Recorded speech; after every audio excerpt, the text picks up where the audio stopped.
ಓಂ ಏವಂ ಮುಕ್ತಿಫಲ ನಿಯಮಸ್ತದವಸ್ಥಾವಧೃತೆ ತದವಸ್ಥಾವಧೃತೆ ಓಂ ಅಂತ 3ನೇ ಅಧ್ಯಾಯದ 4ನೇ ಪಾದದ 51ನೇ ಸೂತ್ರ. ಮತ್ತು ಮುಕ್ತಿಫಲಾಧಿಕರಣ ಅಂತ 11ನೇ ಅಧಿಕರಣ, ಅದು ಕೊನೆಯ ಅಧಿಕರಣ ಈ ಪಾದದಲ್ಲಿ. ಅದು ಏನನ್ನ ಹೇಳ್ತದೆ ಅಂತ ಅನ್ನೋದನ್ನು ಈಗಿಲ್ಲಿ ರಾಘವೇಂದ್ರ ಸ್ವಾಮಿಗಳು ತಿಳಿಸ್ತಾ ಇದ್ದಾರೆ. ಜ್ಞಾನಸ್ಯ ಸ್ವಾವಚ್ಛೇದಕ ದೇಹಪಾತ ಅನಂತರಮೇವ. ಈ ಅಪರೋಕ್ಷ ಜ್ಞಾನ ಅಂತ ಅನ್ನೋದು ಜೀವನಿಗೆ ಯಾವ ದೇಹದಲ್ಲಿ ಇದ್ದಾಗ ಬರ್ತದೋ, ಅವಚ್ಛೇದಕವಾದ ದೇಹ ಅಂದರೆ ಆ ದೇಹದಲ್ಲಿ ಇದ್ದಾಗ ಬರೋದು. ಅನೇಕ ದೇಹಗಳನ್ನು ಅವನು ಪಡಿತಾ ಇರ್ತಾನೆ. ಅದರಲ್ಲಿ ಯಾವುದೋ ಒಂದು ನಿರ್ದಿಷ್ಟವಾದ ದೇಹದಲ್ಲಿ ಇದ್ದಾಗ ಅವನಿಗೆ ಅಪರೋಕ್ಷ ಜ್ಞಾನ ಆಗ್ತದೆ. ಆ ದೇಹ ಪತನ ಆದ ಮೇಲೆ ಈ ಜ್ಞಾನ ಅಂತ ಅನ್ನೋದು ಕೂಡಲೇ ಮುಕ್ತಿ ಕಾರಣ ಆಗ್ತದೋ ಇಲ್ಲೋ ಅಂತ ಒಂದು ಪ್ರಶ್ನೆ. ಯಾವ ದೇಹದಲ್ಲಿ ಅಪರೋಕ್ಷ ಜ್ಞಾನ ಆಯಿತೋ ಆ ದೇಹ ಜೀರ್ಣ ಆದ್ಮೇಲೆ ಅವನು ಸತ್ತು ಹೋದ್ಮೇಲೆ ಕೂಡಲೇ ಮುಕ್ತಿ ಆಗ್ತದೋ ಇಲ್ಲೋ ಅಂತ ಪ್ರಶ್ನೆ. ಒಂದು ವೇಳೆ ಆವಾಗ ಆಗದೆ ಹೋದ್ರೆ ಅದು ಕಾಲಾಂತರದಲ್ಲಿ ಆದರೂ ಆಗೋದು ಹೇಗೆ ಅಂತ ಪ್ರಶ್ನೆ. ಜ್ಞಾನಕ್ಕೆ ಆ ಸಾಮರ್ಥ್ಯ ಇದ್ರೆ, ಮುಕ್ತಿಯನ್ನು ಕೊಡುವಂಥ ಸಾಮರ್ಥ್ಯ ಇದ್ರೆ, ಅದು ಆವಾಗಲೇ ಅದೇ ದೇಹ ಪತನ ಆದ್ಮೇಲೆ ಮುಕ್ತಿಗೆ ಸಾಧನ ಆಗಬೇಕು. ಆವಾಗ ಆಗದೆ ಹೋದ್ರೆ ಮತ್ತೆ ಯಾವಾಗೂ ಆಗೋದಿಲ್ಲ ಅಂತ ಇದೊಂದು ಪ್ರಶ್ನೆ. ಆ ಪ್ರಶ್ನೆಗೆ ಉತ್ತರ ರೂಪವಾಗಿ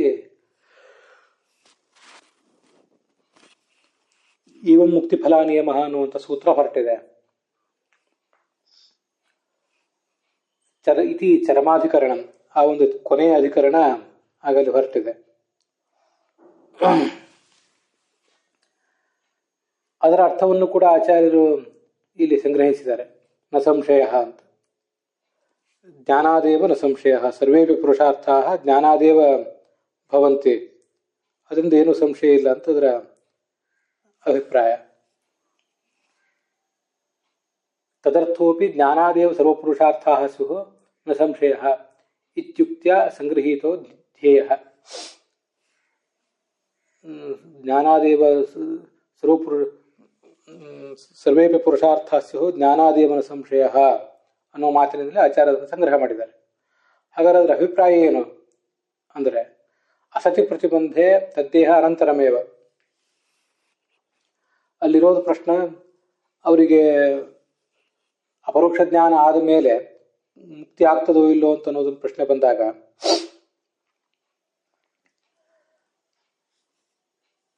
ಅವ್ರಿಗೇನಾದ್ರೂ ಪ್ರತಿಬಂಧಕ ಇದ್ರೆ ಆವಾಗಲೇ ಮುಕ್ತಿ ಆಗೋದಿಲ್ಲ.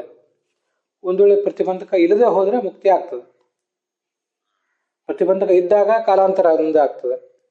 ನಮ್ಮಲ್ಲಿ ಸಂಚಿತ ಕರ್ಮ ಮತ್ತು ಪ್ರಾರಬ್ಧ ಕರ್ಮ ಅಂತ ಹೀಗೆ ಬೇರೆ ಬೇರೆ ವ್ಯವಸ್ಥೆಯನ್ನು ಒಪ್ಕೊಂಡಿದ್ದೀವಿ.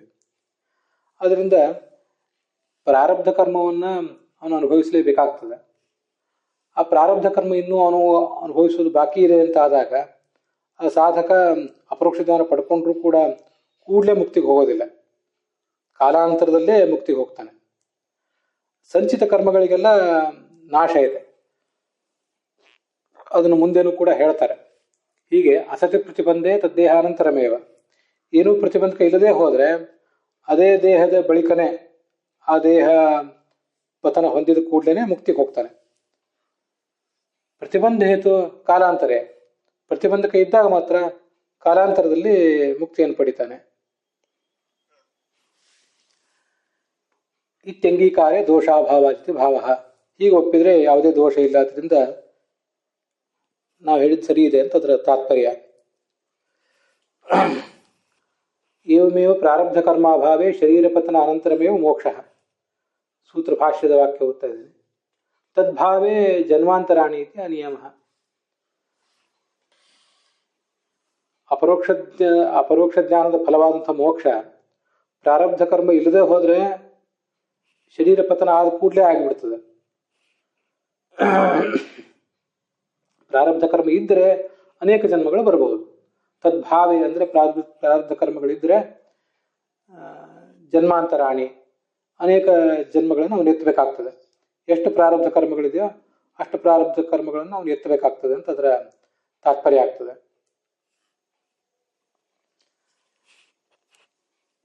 ವಿದ್ವಾನ್ ಅಮೃತಮಾಪ್ನೋಕ್ತಿ ನಾತ್ರ ಕಾರ್ಯ ವಿಚಾರಣ ಅವಸನ್ನಂ ವಿದಾರಬ್ಧಂ ಕರ್ಮ ತತ್ರೈವ ಗಚ್ಚತಿ ನಚೇತ್ ಬಹೂನಿ ಜನ್ಮಾನಿ ಪ್ರಾಪ್ಯೇವ ಅಂತೆ ನಿವರ್ತತೆ. ಇದು ನಾರಾಯಣ ಅಧ್ಯಾತ್ಮ ಮತ್ತು ಬೇರೆ ಬೇರೆ ಉಪನಿಷತ್ತು ಇತ್ಯಾದಿ ಕೃತಿಗಳಲ್ಲಿ ಬಂದಿರುವ ವಿಷಯ. ಜ್ಞಾನಿಯಾದವನು ಮುಕ್ತಿಗೆ ಹೋಗೇ ಹೋಗ್ತಾನೆ, ಅದ್ರ ಬಗ್ಗೆ ಏನು ಸಂಶಯ ಇಲ್ಲ. ಅವಸನ್ನಂ ಯದಾ ಆರಬ್ಧಂ, ಆರಬ್ಧಂ ಅಂತಂದ್ರೆ ಪ್ರಾರಬ್ಧ ಕರ್ಮ ಅಂತ ಅನ್ನೋದು ಅವಸನ್ನವಾಗಿದ್ರೆ, ಮುಕ್ತಾಯ ಕಂಡಿದ್ರೆ,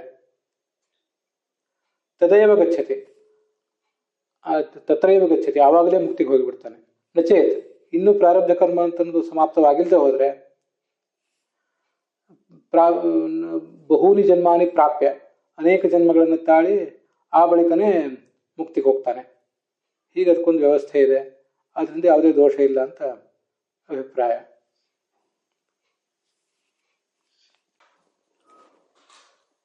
ಇದರ ಬಳಿಕ ಓಂ ಅಸಾರ್ವತ್ರಿಕೆ ಓಂ ಅಂತ 3ನೇ ಅಧ್ಯಾಯದ 4ನೇ ಪಾದದ 10ನೇ ಸೂತ್ರ. ಸರ್ವೇಷಾಂ ಪುರುಷಾರ್ಥಾಪೇಕ್ಷಿತ್ವಾತ್ ಜ್ಞಾನಾಧಿಕಾರಿತ ಚಿತಾಹ. ಎಲ್ಲರೂ ಕೂಡ ಪುರುಷಾರ್ಥವನ್ನು ಬಯಸ್ತಾರೆ. ಪುರುಷಾರ್ಥ ಬೇಡಾದವರು ಯಾರೂ ಇಲ್ಲ. ಅದರಿಂದ ಎಲ್ಲರಿಗೂ ಜ್ಞಾನದಲ್ಲಿ ಅಧಿಕಾರ ಇದೆ ಅಂತ ಒಂದು ಪ್ರಶ್ನೆ ಬಂದರೆ ಅದಕ್ಕೆ ಅಸಾರ್ವತ್ರಿಕೆ, ಎಲ್ಲರಿಗೂ ಜ್ಞಾನದಲ್ಲಿ ಅಧಿಕಾರ ಇಲ್ಲ, ಅದಕ್ಕೂ ಕೂಡ ಒಂದು ಯೋಗ್ಯತೆ ಇದೆ ಅಂತ ಅದನ್ನ ಹೀಗರ್ಥ. ಅದನ್ನ 98ನೇ ಗದ್ಯ ಭಾಗದಲ್ಲಿ ರಾಘವೇಂದ್ರ ಸ್ವಾಮಿಗಳು ಹೇಳ್ತಾರೆ. ಯಚ್ಚ ಜ್ಞಾನೇ ಸರ್ವೇಷಾಂ ನಾಧಿಕಾರಿತ ಕಿಂತು ಯಥಾಶಕ್ತಿ ಕೃತ್ಸ್ನ ಅಧ್ಯಯನವತಾಮೇವ.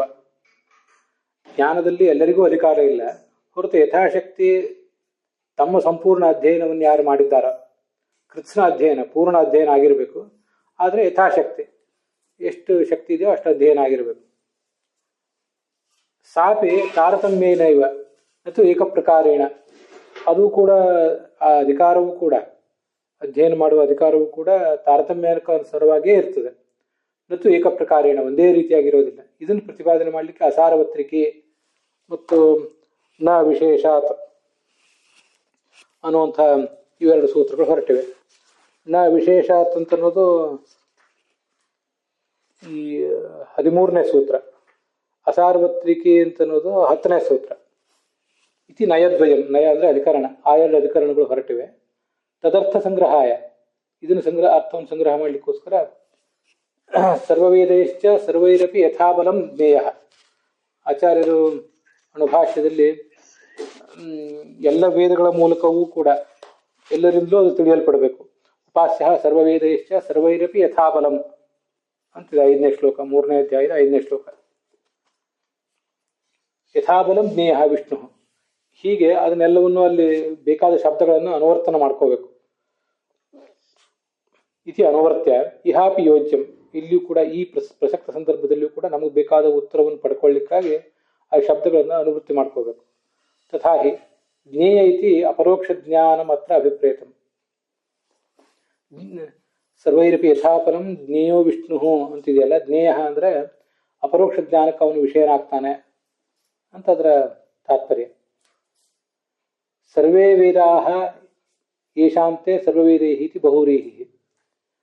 ಸರ್ವವೇದೈಃ ಜ್ಞೇಯ ಅಂತಿದೆಯಲ್ಲ, ಹಿಂದೆ ವ್ಯಾಖ್ಯಾನ ಮಾಡಿದಾಗ ಎಲ್ಲ ವೇದಗಳ ಮೂಲಕವೂ ತಿಳಿಯಲ್ಪಡಬೇಕು ಅಂತ ಅರ್ಥ ಮಾಡಿದ್ವಿ. ಈಗ ಹಾಗಲ್ಲ, ಎಲ್ಲ ವೇದಗಳನ್ನು ಓದಿದವರಿಂದ ಅಂತ ಹೀಗೆ ಅರ್ಥ ಮಾಡಬೇಕು.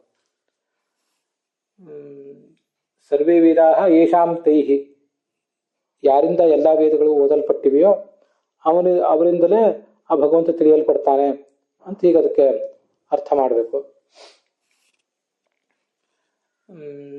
ಇದೇ ಹೀಗೆ ಬಹುರೀಹಿ ಮಾಡಿದಾರಲ್ಲ, ಈ ಥರ ಬಹುರೀಹಿ ಮಾಡಿದ ಒಂದು ಸ್ಫೂರ್ತಿಯನ್ನು ಇಟ್ಕೊಂಡೆ ಸರ್ವೈಶ್ಚ ವೇದೈಹಿ ಪರಮೋಹಿ ದೇವೋ ವಿಜ್ಞಾಸ್ಯೋಸೌ ನಾಲ್ಪವೇದೈಃ ಪ್ರಸಿದ್ಧೇತ್ ಅಂತ ಹಿಂದೆ ಸರ್ವವೇದಾಂತ ಪ್ರತ್ಯಾಧಿಕರಣದಲ್ಲಿ ಒಂದು ಆಚಾರ್ಯರು ವೇದವಾಕ್ಯವನ್ನು ಕೊಟ್ಟಿದ್ರು.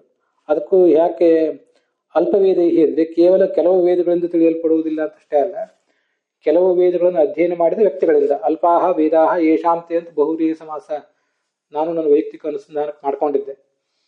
ಹೀಗೆ ವಿರೋಧ ಇಲ್ಲದೆ ಇದ್ದಾಗ ಅಲ್ಲಿ ಈ ಥರದ ಬೇರೆ ಬೇರೆ ಸಮಾಸಗಳನ್ನು ಉಪಯೋಗ ಮಾಡಿಕೊಂಡು ನಮಗೆ ಬೇಕಾದ ಅರ್ಥವನ್ನು ತಗೊಳ್ಬೋದು. ಚ ಶಬ್ದ ಅವಧಾರಣೆ. ಯಥಾಬಲಂ ಸರ್ವವೇದಾಧ್ಯಯನವದ್ಭಿರೇವ, ತಮ್ಮ ಶಕ್ತಿಗನುಸಾರವಾಗಿ ಎಲ್ಲ ವೇದಗಳನ್ನು ಯಾರು ಅಧ್ಯಯನ ಮಾಡಿದ್ದಾರೋ ಅವರಿಂದಲೇ ತಿಳಿಯಲ್ಪಡ್ತಾನೆ ಹೊರತು ಇನ್ಯಾರಿಂದಲೂ ಅಲ್ಲ.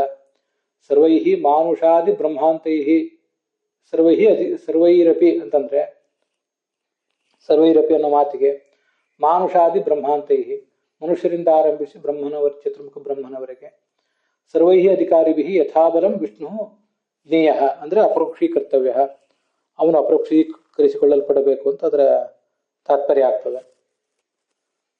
ಅಲ್ಲಿಗೆ 2ನೇ ಮತ್ತು 3ನೇ ಅಧಿಕರಣದ ಅರ್ಥವು ಕೂಡ ಸಮಾಪ್ತ ಆಗಿದೆ. ಅಲ್ಲಿಗೆ ಈ ಭಾಗ ಸಮಾಪ್ತ ಆಗಿದೆ.